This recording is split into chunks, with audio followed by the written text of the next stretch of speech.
Times network ద్వారా గుర్తించబడ్డ India's number 1 varicose veins hospital Avis ని సంప్రదించండి. Welcome to Suman TV. KTR అయినా తన సోదరుడు తిరుపతి రెడ్డి అయినా సమానమే అంటున్నారు ఇవాళ రేవంత్ రెడ్డి. ఆయన తీసుకున్న ఒక నిర్ణయం తెల్లవారుతున్నగానే ఇలా సంచలనంగా మారింది. ఇవాళ ఉదయమే రేవంత్ రెడ్డి సోదరుడు తిరుపతి రెడ్డి నివాసానికి హైడ్రా అధికారులు నోటీస్ వచ్చారు. నిన్ననే రేవంత్ రెడ్డి చెప్పాడు, ఎవ్వరినీ వదిలేది లేదు, చెరువులు నాలాలు సంబంధించి ఎఫ్టీఎల్ బఫర్ జోన్లలో ఎవరైనా నిర్మాణాలు చేపట్టినా అక్రమ నిర్మాణాలు ఉన్నా కూల్చి పారదొబ్బుతాం, కూల్చి పారేస్తాం, చాలా స్పష్టంగా చెప్పారు నిన్న రేవంత్ రెడ్డి. అన్నట్టుగానే రేవంత్ రెడ్డి తమ్ముడు సోదరుడి ఇంటికి ఇవాళ బుల్డోజర్ వెళ్ళింది, నోటీస్ అంటించొచ్చారు. 30 రోజుల్లోపు ఈ నివాసాన్ని సంగతి ఏందో తేల్చకపోతే విడా కూల్చిపడేస్తామని ఆర్డర్ కూడా ఇచ్చొచ్చారు. నిన్న జన్వాడకు పోయారు.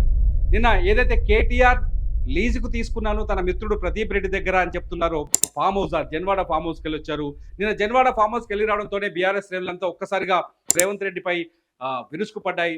రేవంత్ రెడ్డి కుట్రపూరితంగా కక్షపూరితంగా రాజకీయ దురుద్దేశంతో ఈ హైడ్రాని నిద్రలేపి హైడ్రా ద్వారా అక్రమ కట్టడాల పేరుతో అందరినీ ఇబ్బంది పెట్టే పని చేస్తున్నారంటూ నిన్న బీఆర్ఎస్ శ్రేణులు కూడా ఆరోపణలు చేశాయి.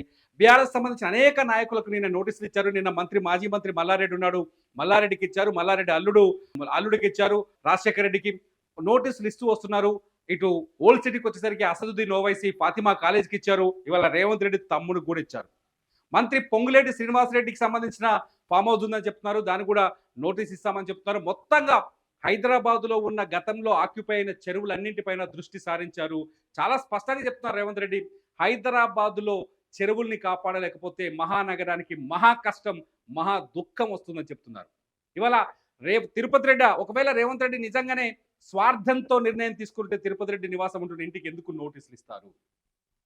ఇంతకీ తిరుపతి రెడ్డి నివాసం ఎక్కడుందో తెలుసా? మాదాపూర్లోని అమర్ కోఆపరేటివ్ సొసైటీలో ఉంది. అమర్ కోఆపరేటివ్ సొసైటీతో పాటు మాదాపూర్లో చాలా అనేక సొసైటీలకు నోటీసులు ఇచ్చారు. ఇవాళ అక్కడ కావూరు హిల్స్ ఉంది, నెక్టర్స్ కాలనీ ఉంది, డాక్టర్స్ కాలనీ ఉంది. అనేక మంది సినిమా యాక్టర్లు, పొలిటీషియన్లు, ఐఏఎస్ ఆఫీసర్లు, ఎవరు సుతపూసారు కాదు, అందరూ పిఎల్లు బఫర్ జోన్లలో ఇల్లు కట్టిరు. ఒకసారి చూద్దాం దుర్గం చెరువు ఇదివరకు ఎట్లుండే. ఇది ప్రస్తుతం దుర్గం చెరువు పరిస్థితి. ఒకసారి చూడండి, ఇది ప్రస్తుతం దుర్గం చెరువు పరిస్థితి. ఇగో గోడ కట్టి పడేసారు. ఇక్కడ నుంచి ఇక్కడికో గోడ, ఇక్కడ నుంచి ఇక్కడికో గోడ, ఇంకో గోడ, ఇగో ఈడికెళ్ళి ఇగో వేసి పడేసారు. ఈడికెళ్ళ ఈడ దాకా లాక్కొచ్చింది. దీన్ని ఇక్కడ కనపడుతుంది చూడు, బిర్చి పందెలు వచ్చి. ఒకసారి నేను చేస్తున్న స్కెచ్ చూడండి, ఎక్కడ దాకా పోయిందో దుర్గం చెరువు. దుర్గం చెరువు ఎట్లుండే ఏడికొచ్చింది చూడండి ఒకసారి. ఇవన్నీ ధనవంతుల కాలనీలే. ఇవన్నిటికి పర్మిషన్లు ఎత్తొచ్చినాయి. ఇవన్నింటికి ఇగో ఇటువైపు పోతే సాఫ్ట్వేర్ ఇండస్ట్రీ కనపడుతుంది కంప్లీట్గా. ఇటువైపు పోతే బాగా డబ్బులు ఉన్న వాళ్ళు, హైదరాబాద్లో ఎవరికైతే ఎక్కువ డబ్బులు ఉన్నాయో వీళ్ళందరూ ఇల్లే, వాళ్ళ ఇల్లు కనపడతాయి. దుర్గం చెరువుకి ఎఫ్టీఎల్ని బఫర్ జోన్ తీస్తే మాదాపూర్లో ఉన్న సగం కట్టడాలను కూల్చేయాల్సి వస్తుంది. ఆ దమ్ము ప్రభుత్వానికి ఉందని రేవంత్ రెడ్డి చెప్తున్నాడు. ఆ నేపథ్యంలోనే రేవంత్ రెడ్డి చెప్పిన ఇవాళ నోటీసులు ఇచ్చారు. దుర్గం చెరువులో ఎవరెవరు ఉన్నారో తెలుసా? ఈ తెలంగాణ ఆంధ్రప్రదేశ్ రాజకీయాలని, తెలంగాణ ఆంధ్రప్రదేశ్లోని ప్రభుత్వాలని, భారతదేశ ఢిల్లీలో ఉన్న కేంద్రాన్ని ప్రభావితం చేయగలిగే వ్యక్తులంతా నివాసం ఉన్నారు ఇక్కడ. అంతేకాదు 2 రాష్ట్రాల్లో ఉన్న రాజకీయ పార్టీలకు ప్రతి ఎన్నికల సమయంలో ఇబ్బడి ముబ్బడిగా వేల కోట్ల రూపాయల డబ్బుల్ని విరాళంగా ఇచ్చే రాజకీయ నాయకులు, వాళ్ళ వ్యాపార సంస్థలన్నీ ఇక్కడే ఉన్నాయి. ఒక్కసారి చూడండి, చాలా స్పష్టంగా చెప్తున్నారు రేవంత్ రెడ్డి. నిజంగా రేవంత్ రెడ్డిని చూస్తుంటే ఇది సాధ్యమవుతుందా, అరే సాధ్యపడుతుందా అని తీసుకునే నిర్ణయం అనిపిస్తుంది. ఎందుకంటే ఏ రాజకీయ నాయకుడైనా అధికారంలోకి వచ్చిన తర్వాత బోల్డంత సంపాదించుకుంటాడు, తరతరాలు కూర్చొని తినేంత సంపాదించుకుంటాడు. కానీ రేవంత్ రెడ్డి ఏం చెప్తున్నాడు తెలుసా? ఫస్ట్ డబ్బులు ఉన్నోళ్ళనే టార్గెట్ చేస్తాం. ఎవరైతే ధనవంతులు ఉన్నారో వాళ్ళే ప్రభావితం చేయగలుగుతారు అధికారుల్ని, వాళ్ళే ప్రభావితం చేసి ఈ అక్రమ నిర్మాణాలు చేపడతారు. ఆ అక్రమ నిర్మాణాలు చేపట్టిన వాళ్ళని టార్గెట్ చేస్తాం. ముందు వాళ్ళ ఏరియాలో ఉన్న చెరువుల్ని కాపాడతాం, వాళ్ళ ఏరియాలో ఉన్న బఫర్ జోన్లలో ఎఫ్టీఎల్లో ఉన్న నిర్మాణాలను కూల్చేస్తాం. ఆ తర్వాత పేదలు తెలియకుండా కొనుక్కున్న వాళ్ళకి నోటీసులు ఇస్తాం, అవి కూడా కూల్చేస్తామని చెప్పేసి చాలా స్పష్టంగా చెప్తున్నారు రేవంత్ రెడ్డి. ఆ నేపథ్యంలోనే ఇవాళ రేవంత్ రెడ్డి సోదరుడికి ఏకంగా ఇచ్చారు. ఒక్కసారి పాత దుర్గం చెరువు చూద్దాం ఒకసారి ఎట్లుందో. ఎట్లుండే దుర్గం చెరువు ఒకసారి పాతది పార్క్ లేక ఉండే దుర్గం చెరువు పార్క్ అని ఉండే చూసినావా? ఆ పార్క్ కూడా నిజానికి బఫర్ జోన్ లో కింద FTL లోకే వస్తుంది. చూడు ఎంత ముద్దుగుండే. ఇది కూడా బోల్ అంతా ఆక్రమించారు అనుకోండి. ఆక్రమించంగా మిగిలింది. పోతే జరిగిన గ్రీనరీ ఉండే.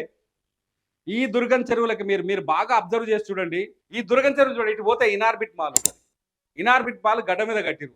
అక్కడి నుంచి ఇక్కడ మాదాపూర్ హైటెక్ సిటీ కట్టిరు కదా, ఆ హైటెక్ సిటీ ఏరియా నుంచి సైబర్ టవర్స్ నుంచి వాటర్ ఇదంతా దీనికి క్యాచ్మెంట్ ఏరియా పోయింది.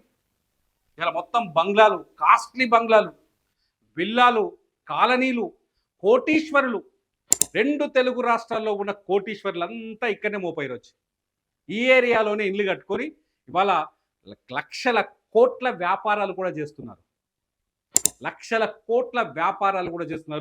దుర్గం చెరువుని రోజుకింత దగ్గరికి చేసి ఇంతింత ఆక్యుపై చేసి దీన్ని గడపడకుండా కూడా చేస్తున్నారు.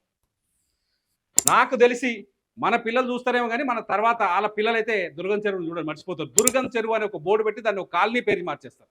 ఇది గ్యారంటీ, తిరిగే లేదు. ఒక 2 తరాల తర్వాత దుర్గం చెరువు అనేది ఒక కాలనీ కింద మారిపోతుందని అర్థమవుతుంది. ఎందుకంటే హైదరాబాద్లో చాలా ఉన్నాయి. బతుకమ్మ కుంట, నల్ల కుంట, తూము కుంట, ఈ కుంట, ఆ కుంటలన్నీ. ఈ కుంటలన్నీ ఒకప్పుడు చెరువులే. ఆ చెరువులన్నీ కాలనీలుగా మారిపోయాయి. దుర్గం చెరువు కూడా త్వరలోనే కాలనీగానో లేకపోతే ఒక బిజినెస్ జోన్ గానో మారిపోయే అవకాశం కనిపిస్తుంది. చూద్దాం, సేమ్ చూస్తారా? మీరేమంటారు? రేవంత్ రెడ్డి తన సోదరుడికి నోటీసులు ఇవ్వడాన్ని మీరేమంటున్నారు? తన సోదరుడు నివాసం ఉంటున్న ఇంటికి నోటీసులు ఇవ్వడాన్ని మీరేమంటున్నారు? నాకు తిరుపతి రెడ్డి అయినా గంతే, కేటీఆర్ అయినా గంతే అంటున్నారు రేవంత్ రెడ్డి. దీన్ని మీరే విధంగా చూస్తున్నారు? కామెంట్ చేయండి. మీ కామెంట్స్ పైన నేను మరో వీడియో చేస్తాను. చూస్తూనే ఉండండి సుమన్ టీవీ. మీ బిజినెస్ ఏదైనా మీ ఊర్లో ప్రమోషన్ చేయాలంటే అది సుమన్ టీవీతోనే సాధ్యం. ఇప్పుడే సంప్రదించండి.